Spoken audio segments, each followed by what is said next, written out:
Hello दोस्तों, मैं हूं फरहान अहमद और आप देख रहे हैं फरहान स्टडी। तो आज हम पढ़ेंगे माइक्रो ऑर्गेनिज्म फ्रेंड एंड फोe के बारे में। ये एक बायोलॉजी का चैप्टर है। तो इस चैप्टर का नाम है microorganism friend and foe. Microorganism का मतलब होता है वो लिविंग ऑर्गेनिज्म जिन्हें हम माइक्रोस्कोप के जरिए देखते हैं, और फ्रेंड का मतलब दोस्त और फोe का मतलब दुश्मन। तो माइक्रो ऑर्गेनिज्म जो हैं उनमें बैक्टीरिया आते हैं, फंगस आते हैं, और भी कई सारे चीज आते हैं, वायरसेस आते हैं। Then this is the example of microorganism. तो बैक्टीरिया का नाम सुनते ही आपको लोग अरे बैक्टीरिया, ये तो बहुत बुरा आदमी है, ये तो बहुत बुरे होते हैं। लेकिन आपकी जानकारी के लिए मैं आपको बता दूं कि सभी बैक्टीरिया बुरे नहीं होते हैं। अधिकतर बैक्टीरिया बहुत ही अच्छे बैक्टीरिया होते हैं। एक स्टडी में पाया गया है कि हमारे स्किन पे 205 डिफरेंट टाइप्स के माइक्रो ऑर्गेनिज्म पाए जाते हैं, और 1000 different types of of bacteria are present in intestine. 1000 different, हजार अलग अलग तरह के माइक्रो ऑर्गेनिज्म या बैक्टीरिया हमारे इंटेस्टाइन में होते हैं। अब बात करते हैं कि यूनिसेलुलर ऑर्गेनिज्म किसे कहते हैं। यूनिसेलुलर मतलब होता है made up of single cell, यानी जो एक ही सेल से बना हुआ। हम मल्टी सेलुलर है क्योंकि हम बहुत सारे सेल से बने हुए होते हैं। तो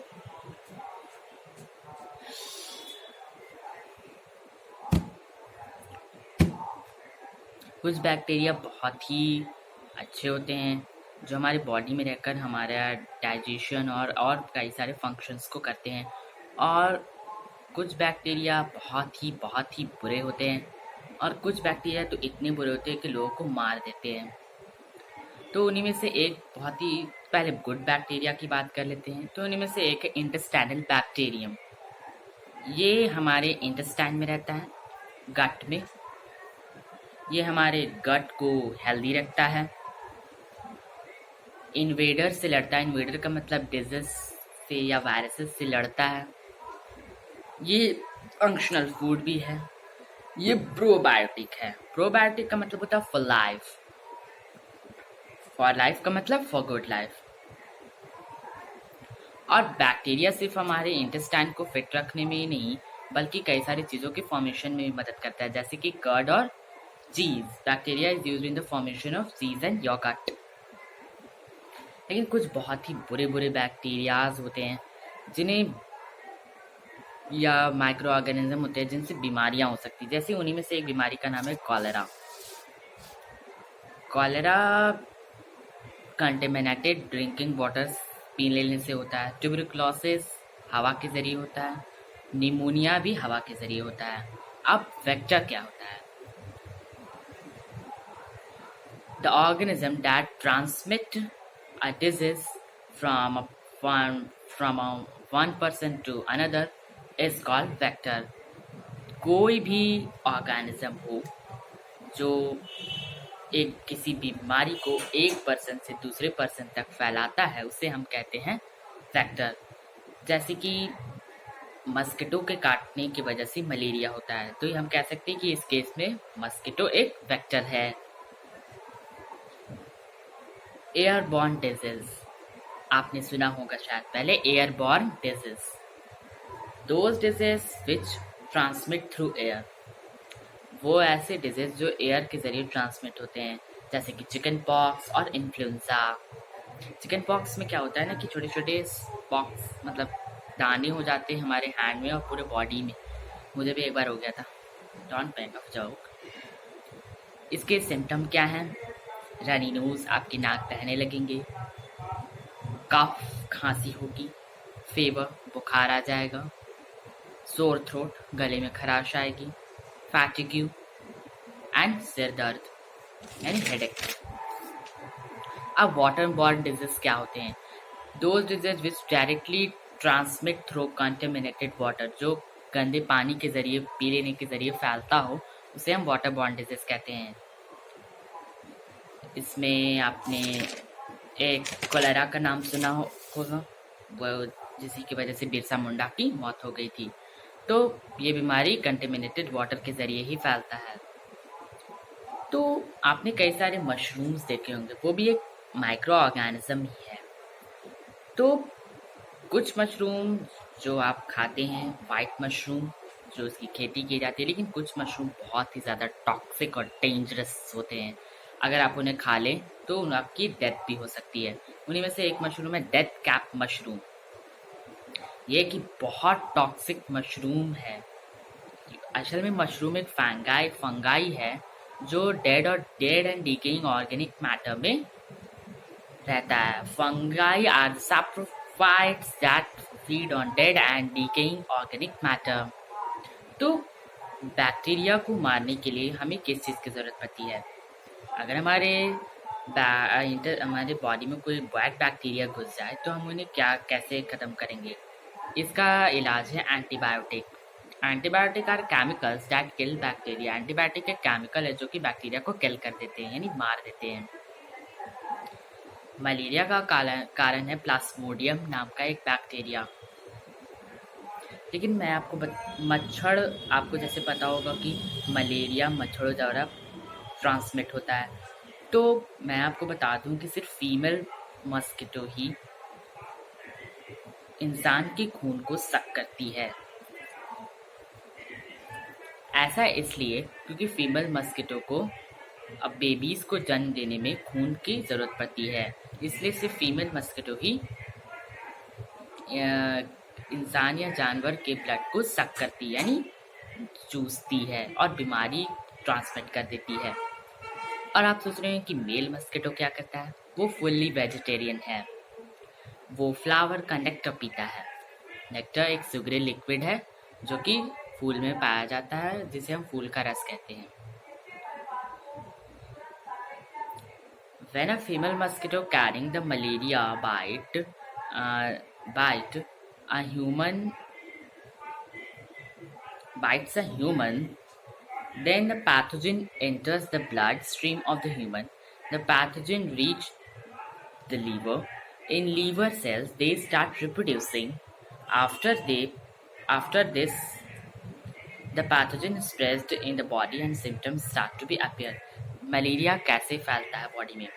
तो पहले एक फीमेल मस्किटो आकर के काटती है, आपके अंदर का ब्लड चूसती है और मलेरिया बैक्टीरिया को अंदर डाल देती है। तो वो ब्लड स्ट्रीम में फैल जाता है और ब्लड स्ट्रीम के ज़रिए लीवर में जाता है। लीवर सेल में मलेरिया जो है, पैथोजन जो है, वो रिप्रोड्यूस होने लगता है और फिर वो धीरे धीरे पूरे बॉडी में फैलने लगता है और फिर हमें सिम्टम नज़र आता है, यानी लक्षण उसके दिखाई देते हैं। अब वायरस क्या है? वायरस को लेकर साइंटिस्ट के बीच में एक बहुत ही बड़ा कंफ्यूजन है, बिकॉज अभी तक ये पता नहीं चला है कि वायरस नॉन लिविंग है या लिविंग है। एंटीबायोटिक वायरस को मारने में बिल्कुल भी सक्षम नहीं है। अभी एक बहुत ही बड़ा वायरस चला हुआ है, कोरोना वायरस, जिसकी दवाई अभी तक नहीं निकली है। वायरस बहुत ही कंटेजियस हो सकता है, जो कि बहुत ही जल्दी एक पर्सन से दूसरे पर्सन तक ट्रांसमिट हो जाता है। वायरस बैक्टीरिया से 1000 टाइम्स स्मॉलर है। बैक्टीरिया खुद इतना स्मॉल होता है, तो उस वायरस से 1000 टाइम्स स्मॉलर है। Virus only multiply in host body. किसी की बॉडी में अगर वायरस घुस जाए तभी वो मल्टीप्लाई हो सकता है और अपना सारे काम लिविंग ऑर्गेनिज्म की तरह कर सकता है। लेकिन अगर वो बाहर चला जाए तब वो बिल्कुल भी कुछ भी काम नहीं कर सकता। अब स्मॉल पॉक्स क्या है? स्मॉल पॉक्स एक डिजीज है। It was a deadliest disease.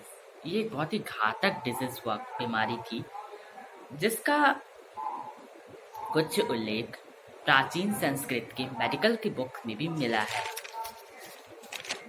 जो कि 1500 BC में लिखा गया था। एडवर्ड जेनर जो थे, उन्होंने पहली वैक्सीन खोजी थी, जो था स्मॉल पॉक्स का। अब इम्यूनाइजेशन क्या होता है? अब इम्यूनाइजेशन ये होता है, immunisation happens in our body after we have had a vaccination. अगर हम वैक्सीनेशन लगवाएंगे तो हमारे बॉडी में इम्यूनाइजेशन होता है।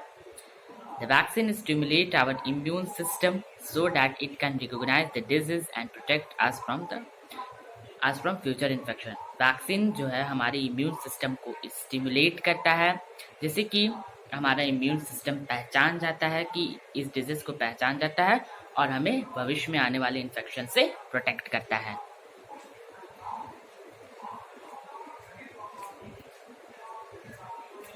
एंटीबायोटिक क्या होता है? एंटीबायोटिक सिर्फ बैक्टीरिया के लिए ही होता है, बैक्टीरिया डिजीज को ही वो क्योर कर सकता है। They stop the bacteria's ability to make or grow new cells.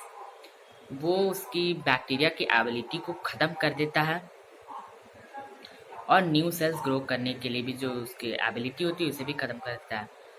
Cell wall को तोड़ देता है, जब तक सेल वॉल को तोड़ते रहता है जब तक ये ब्रस्ट ना हो जाए।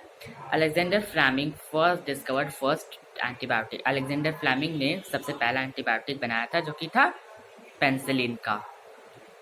Tetracycline, stromatolin and erythromycin are some of the examples of antibiotics. लेकिन एंटीबायोटिक्स की एक बुरी आदत ये है कि इसे बैड बैक्टीरिया और गुड बैक्टीरिया के बीच में सब फर्क समझ में नहीं आता। अगर आप डॉक्टर की डोजेज से ज़्यादा ले लेंगे तो ये आपके इंटेस्टाइन या में मौजूद बॉडी में मौजूद गुड बैक्टीरिया को भी मार देगा। तो follow the dosage prescribed by the doctor. अगर हम उस डॉक्टर के डोसेज से ज़्यादा एंटीबायोटिक ले लेंगे तो वो बैड बैक्टीरिया के साथ साथ हमारे बॉडी के गुड बैक्टीरिया को ही मार देगा, जिससे हम और भी बीमार हो जाएंगे। और अगर हम कम लेंगे डॉक्टर के डोसेज से तो अगर हम डॉक्टर के डोसेज से कम एंटीबायोटिक लेंगे तो वो सिर्फ वीक बैड बैक्टीरिया को ही मार पाएंगे और कुछ दिनों में आपको ऐसा लगेगा कि आप ठीक हो गए हैं, तो आप छोड़ देंगे दवाई खाना। तो इससे बैड बैक्टीरिया अपना स्ट्रक्चर चेंज कर लेंगे और उसके बाद कोई भी एंटीबायोटिक का असर नहीं होगा।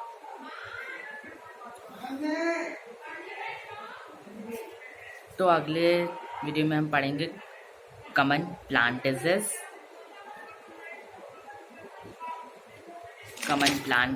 फूड पॉइजनिंग और प्रिजर्वेशन। तब तक के लिए take care, bye bye and stay at home.